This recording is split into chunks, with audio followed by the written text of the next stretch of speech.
welcome back to our channel, Coffee Prayer and Foster Care. I'm so glad you're here watching this. This is a special video because we've got our first placement call since starting our YouTube channel. So like I said in my introductory video, I want to bring you along this journey with us, and when we get placement calls, I want to tell you about them and what they sound like and how that whole process goes, whether we accept or whether we deny the call. This morning, we received a call from the Department of Human Services, and she let me know that there was a newborn baby at a hospital, not in our county. It is in a different county about an hour and a half away from us, but they are wanting to place her here in Kern County, and she is already a ward of the state, and that means that she's being held at the hospital under a warrant from the judge. So basically, when a baby's in the hospital, they're being held under the warrant until the baby's discharged. And once the baby is discharged from the hospital, the state takes over and the baby is then in state custody. So they needed a placement for her. They weren't sure if it was going to be short-term or long-term.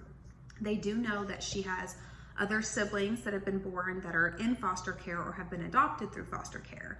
So when I hear that, it does kind of give me the first few hints that this might end up being a long-term placement. A lot of different things can happen with that.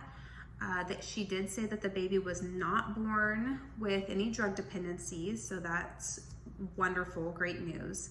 It does not mean that the baby wasn't exposed to drugs in utero at any time. It just means that when she was born, she did not have any drugs in her system. So that was just such a huge blessing, and we were so happy to hear that. We did end up accepting that placement call, so we will be picking her up tomorrow, sometime tomorrow day. I don't know if it's going to be afternoon, evening, morning, but we will be picking her up tomorrow. The way that the process works once we have accepted a placement, as we have done in this situation, is we will be going to sign all of the paperwork for her, basically saying that we are taking temporary custody of her. We will be getting her medical records, the numbers that we need in order to get her to the doctor, and that paper also allows us to take custody of her from the hospital. So after I sign those papers, my husband and I will go pick the baby up from the hospital. We will show them all of our documentation, and then we will sign her discharge papers, and then we bring her home. So we have done this once before with a placement, and that placement ended up only being about 10 days because he went to family, which is wonderful. This is only our second time picking a baby up from the hospital. And I can say that that feeling is just, it's very bittersweet, because anytime a child goes into foster care, it's sad. You have the feeling that, you know, they're being taken from their family. And if they're an older child, there's just so much trauma that goes with that, and just devastation. And you know, there's even trauma when a baby is taken from their mother and their father and their family. And so we grieve with that family, because we know that when we pick that baby up from the hospital, we're not their biological family, and that's sad. And so we feel for those people. But it's also just such a huge blessing that we are the ones that get to care for this sweet little baby girl as long as we have her. And that could be a couple of days, and that could be forever. We don't know. So a lot of times when you get a call for a placement and you accept that, you will be going to pick that child up within the hour. And in this situation, she is still in the hospital. So we have a little bit of time to prepare, which is great. So what I'm doing now is just washing all of the blankets and receiving blankets and getting laundry caught up, because a newborn baby is coming, which means probably won't be getting much sleep or rest.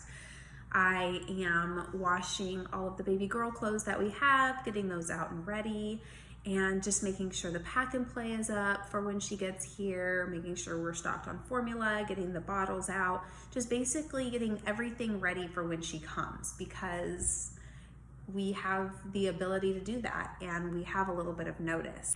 And I am truly truly excited to take you on this journey with us.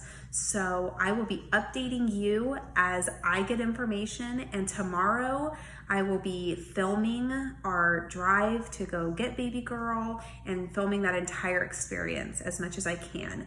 Now with kiddos in foster care, they do have the right to their privacy, and so I will not be showing baby's face. I will not be giving out any personal information about baby girl, but I will give you as much information as I can, because that's the whole reason we're doing this channel, is to bring you alongside us and show you how these things work step by step as they're happening. So I hope you will get to watch our video tomorrow, and I'm so excited to be experiencing this with you, and I can't wait to see you again. Don't forget to subscribe. If you want to keep watching our videos and getting updates on your newsfeed, subscribe to our channel, and thank you.